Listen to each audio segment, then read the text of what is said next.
Shalom Jemaat GB Shema. Ketemu lagi kita pada pagi hari ini. Mari kita bersatu doa sebelum kita mulai ibadah kita. Tuhan, terima kasih Tuhan atas berkat-Mu Tuhan. Kami mengucap syukur Tuhan, kebaikan-Mu ya Tuhan sungguh nyata dalam hidup kami. Sebentar Tuhan kami mau menyembah-Mu Tuhan, kami mau beribadah Tuhan kepadamu Tuhan. Kiranya Engkau berkati setiap kami Tuhan, jamah setiap kami Tuhan. Agar kiranya Tuhan ibadah hari ini dapat berjalan sesuai turut dengan kehendak-Mu Tuhan. Dan lawatan-Mu nyata atas kami Tuhan. Terima kasih Tuhan, kami serahkan semuanya ke dalam tangan-Mu. Hanya dalam nama Yesus Kristus kami bersyukur. Haleluya. Amin.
Yesus Kristus. Segala kemuliaan, segala kepujian, hormat bagi-Mu. saat kami tidak berdaya, Engkaulah Tuhan sumber kekuatan kami, yang mampu melakukan lebih dari yang kami doakan dan pikirkan. Sebentar hamba-Mu akan menyampaikan firman-Mu. Urapi aku Tuhan, urapi setiap kami yang mendengar. Yang sakit disembuhkan, yang lemah dikuatkan, yang dalam masalah Tuhan datang menolong. Di dalam nama Tuhan Yesus Kristus, segala yang menghambat berkat Tuhan, menghambat kuasa firman, dipatahkan oleh kuasa Allah di dalam nama Tuhan Yesus Kristus. Hadirlah Engkau mengurapi kami, memberkati kami. Terima kasih Bapa, kami siap menerima firman. Hanya di dalam nama Tuhan Yesus Kristus kami berdoa. Haleluya. Amin.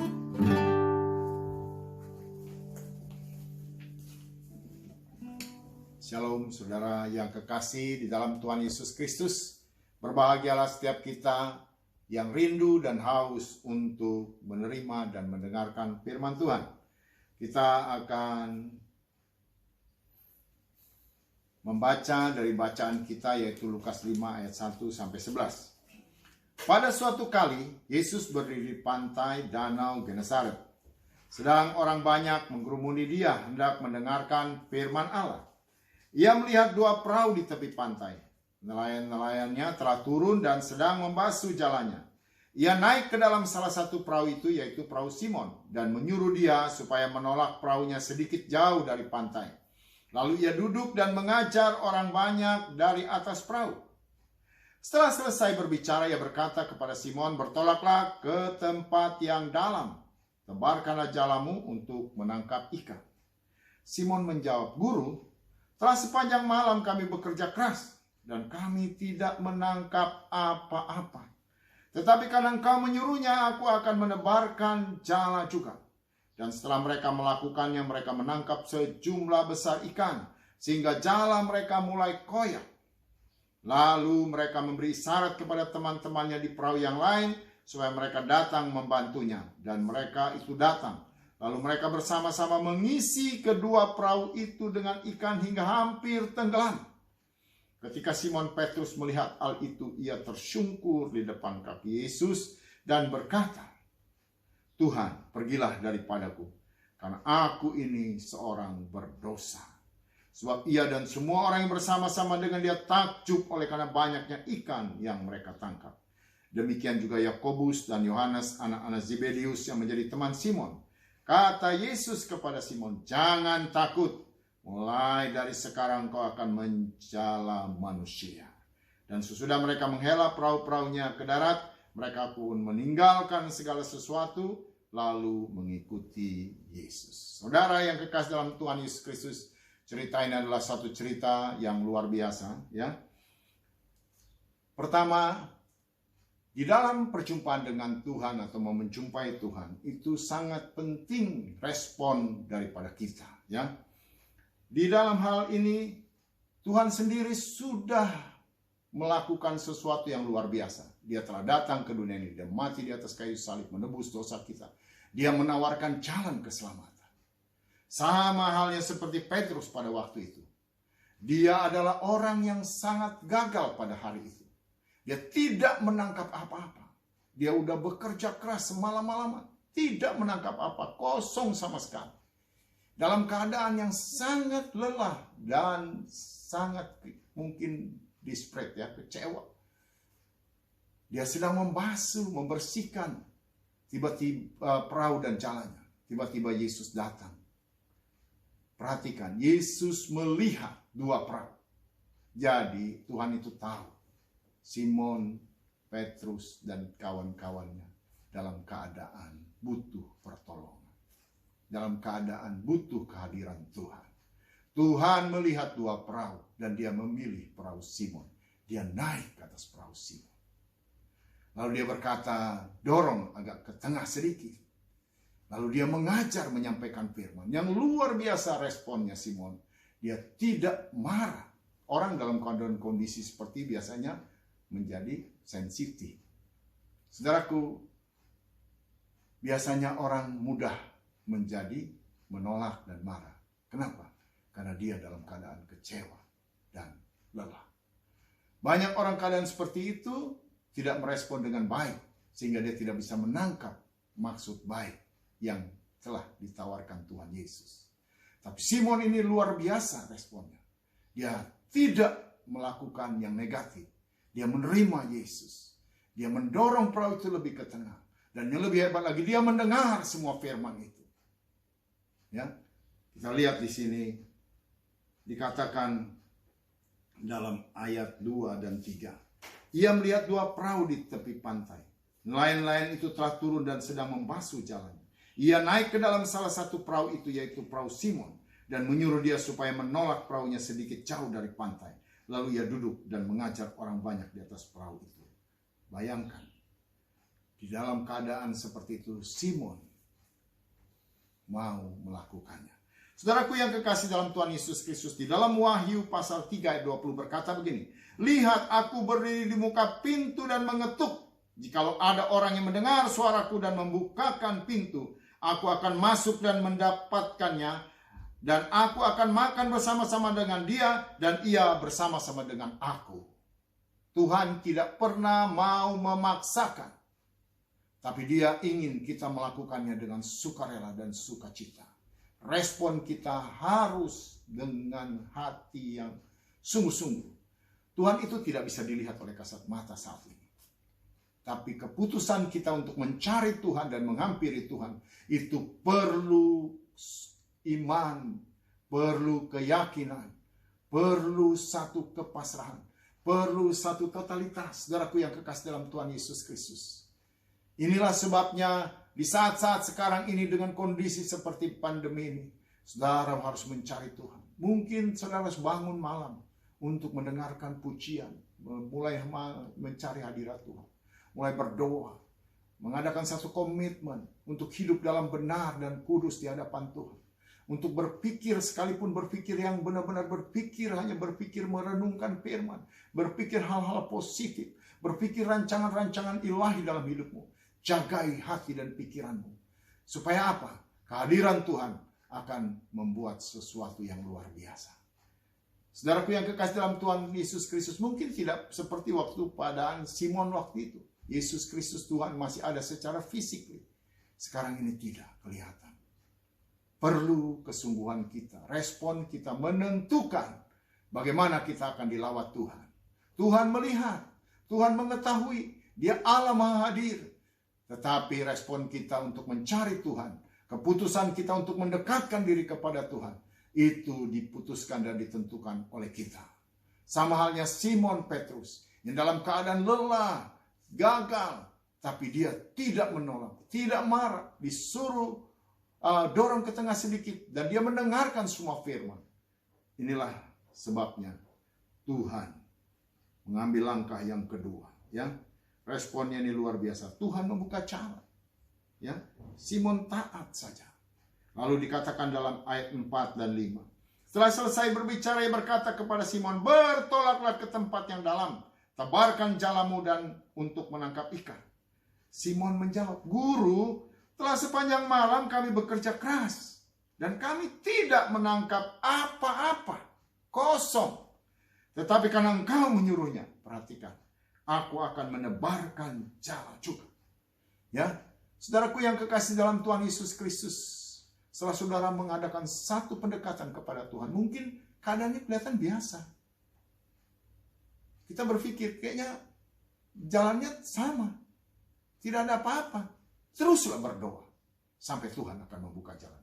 Mungkin terbuka jalan yang seperti yang lalu-lalu, yang pernah kita ngalamin kegagalan. Tapi percayalah, ini berbeda. Karena Tuhan yang menyuruh. Makanya dikatakan oleh Simon, karena engkau yang menyuruh. Tangkap hikmat Tuhan. Tangkap suara Tuhan. Bersihkan hati dan pikiranmu. Jangan terganggu. Jangan terganggu oleh kemarahan, kekesalan, emosi, dan sebagainya negatif-negatif yang datang dari kuasa gelap. Karena dunia ini dikuasai oleh terang dan gelap. Waktu atmosfer hidup kita dikuasai oleh kegelapan, di sana ada kekhawatiran. Di sana ada kecemasan, di sana ada ketakutan, di sana ada teror pekerjaan kuasa gelap. Kita harus patahkan di dalam nama Tuhan Yesus Kristus. Kita harus klaim dan berkata, "Aku adalah milik Kristus yang telah ditebus oleh darah Yesus, disucikan oleh darah Yesus. Aku adalah milik kerajaan Allah." Dan kita bertindak dan berkata, "Hai iblis, setan, menyingkir dari hidupku." Segala intimidasi, Segala teror kita tolak di dalam nama Tuhan Yesus Kristus. Biarkan suara yang jernih itu datang kepada kita. Tangkap suara Tuhan. Seperti Simon berkata, karena Engkau yang menyuruh, aku akan melakukannya. Beda sekarang. Mungkin lalu-lalu kita tidak mendengar suara Tuhan. Hari ini kita mendengar suara Tuhan dan berkata, Tuhan, karena Engkau yang memberi hikmat ini, aku akan melakukannya. Logika kita mengatakan tidak mungkin. Yang lalu-lalu mungkin keadaannya sama. Tapi setelah kita berdoa, setelah kita berkomitmen untuk hidup benar dan kudus di hadapan Tuhan, suara Tuhan akan menuntun kita kepada jalan-jalan yang terbuka. Maka akan terbuka pintu anugerah, akan terbuka pintu berkat, akan terbuka jalan-jalan ilahi. Maka di sanalah mukjizat terjadi. Ya, tiada yang mustahil bagi orang percaya. Markus 9 ayat 23. Tuhan Yesus berkata begini. Jawab Yesus, katamu jika engkau dapat. Tidak ada yang mustahil bagi orang yang percaya. Kehadiran Tuhan, walaupun tidak kelihatan oleh kasat mata, tapi kuasanya menerobos ruang dan waktu. Dialah sumber segalanya. Dia ingin kita mengenal Tuhan secara pribadi. Dia ingin kita mengenal siapa dia. Dialah pembuat yang dari yang tidak ada menjadi ada. Dia pembuat mukjizat. Kenapa Tuhan ingin melakukan itu? Supaya kita tidak berjalan dengan kekuatan kita sendiri. Tapi kita selalu mengandalkan Tuhan. Kita diajar untuk hidup mengandalkan Tuhan. Yang Yeremia 17 ayat 78 dikatakan diberkatilah orang yang mengandalkan Tuhan dan menaruh harapnya pada Tuhan.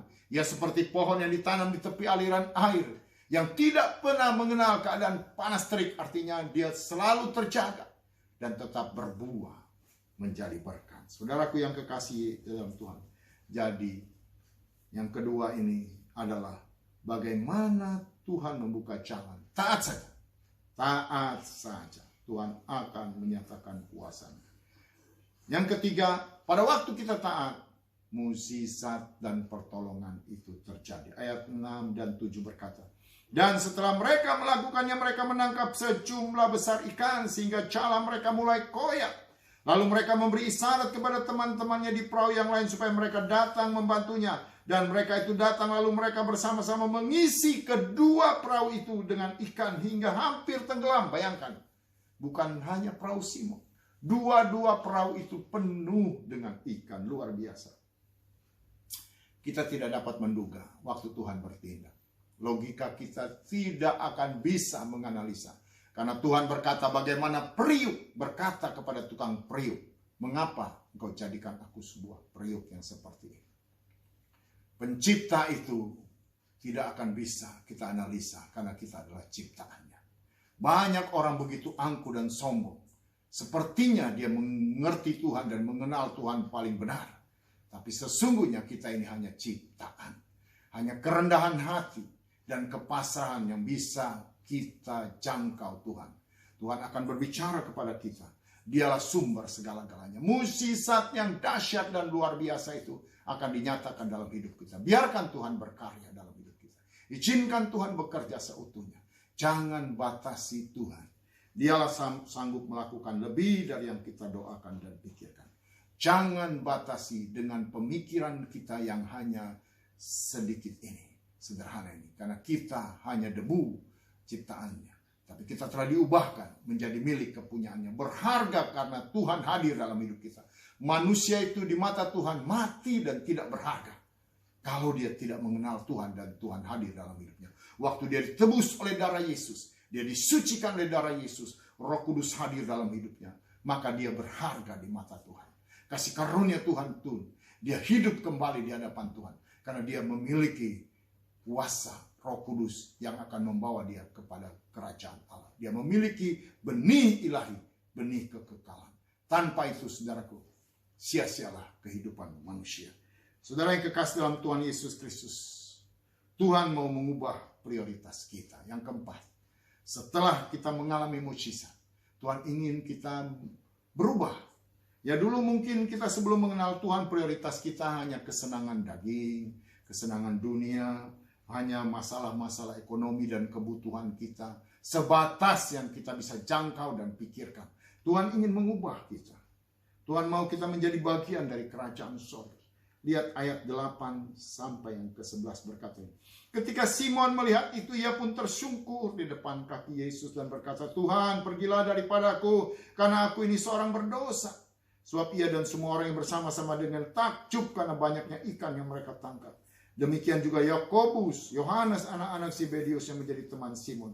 Kata Yesus kepada Simon, perhatikan, jangan takut. Mulai sekarang kau akan menjala manusia. Ya, setelah menghela perahu-perahunya ke darat, mereka pun meninggalkan segala sesuatu lalu mengikut Yesus. Orang target mereka sudah berubah. Tidak semata-mata kebutuhan duniawi saja, tapi mereka setelah diubah dari orang yang berdosa, orang yang menjadi pengikut Kristus, yang tadinya berjalan ke kiri, sekarang berbalik ke arah surga, kemuliaan, menjadi bagian dari kerajaan Allah. Saudaraku yang kekasih dalam Tuhan Yesus Kristus, berkat, mukjizat, pertolongan, hanya satu hal yang Tuhan mau, engkau diubah menjadi bagian dari kerajaan Allah. Mulai hari ini, bisnismu bukan hanya semata-mata untuk diberkati, tapi boleh menjadi berkat. Dan menjadi berkat buat kerajaan Allah. Sehingga kita akan berguna buat kerajaan Allah, berguna buat banyak orang. Sehingga pada akhirnya, pada waktu kita kembali ke dalam kerajaan Allah, maka kita akan memiliki tempat dan memiliki bagian warisan dari Bapa kita yang di sorga. Segala kemuliaan, segala kepujian, hormat hanya bagi Tuhan. Biar kiranya kasih karunia Allah akan terus menolong kita dan membuat kita selalu ada di dalam kehendak dan rancangannya. Amin untuk firman Tuhan. Biar kiranya firman ini akan memberkati kita semua. Mari kita akan berdoa. Bapa, di dalam nama Tuhan Yesus Kristus, kami mengucap syukur buat firman-Mu Tuhan. Biar kami Tuhan tidak lagi hanya mengandalkan kekuatan dan kemampuan kami, tapi kami mau menghadirkan Engkau dalam hidup kami. Terima kasih buat kehadiran-Mu, terima kasih buat berkat-berkat-Mu Tuhan. Biarlah kasih karunia-Mu terus melimpah atas kami. Hamba berdoa Tuhan untuk setiap kami Tuhan yang mendengarkannya. Biarlah kasih karunia-Mu turun atas kami.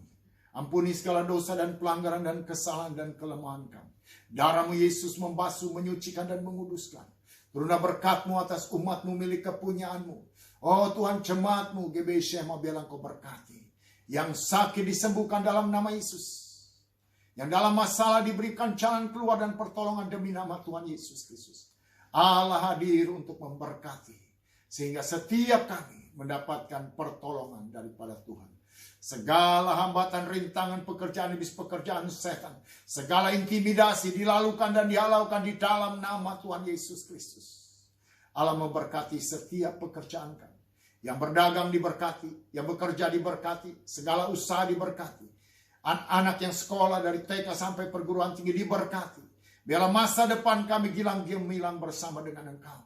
Allah memberkati kami sehingga kami boleh diberkati untuk menjadi berkat.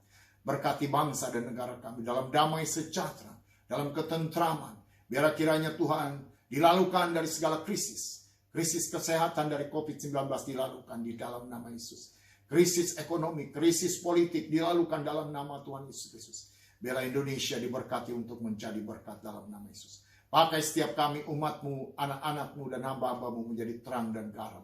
Menjadi berkat sehingga Indonesia boleh diselamatkan di dalam nama Tuhan Yesus Kristus. Mari kita akan terima berkat Tuhan. Arahkan hati dan pikiran kita kepada Dia yang sanggup memberkati lebih dari apa yang kita doakan dan pikirkan. Allah menampakkan wajahnya dan menghadapkannya kepada kita. Memberikan kita kasih karunia dan damai sejahtera. Mengangkat kita menjadi kepala bukan ekor. Kita akan naik dan tidak akan turun. Apa yang kita kerjakan dibuatnya berhasil dalam nama Tuhan Yesus Kristus. Terimalah berkat yang datang dari Allah Bapa. Cinta kasih dan kasih sayang yang sempurna yang menyelamatkan dari Tuhan Yesus Kristus. Persekutuan, pertolongan, damai, sejahtera, sukacita dari Allah Roh Kudus. Menyertai engkau dan saya mulai hari ini. Sampai Maranatha Tuhan datang kembali. Kita terima berkat dari sorga di dalam nama Tuhan Yesus Kristus. Yang percaya katakan, amin. Terima kasih, Tuhan Yesus memberkati.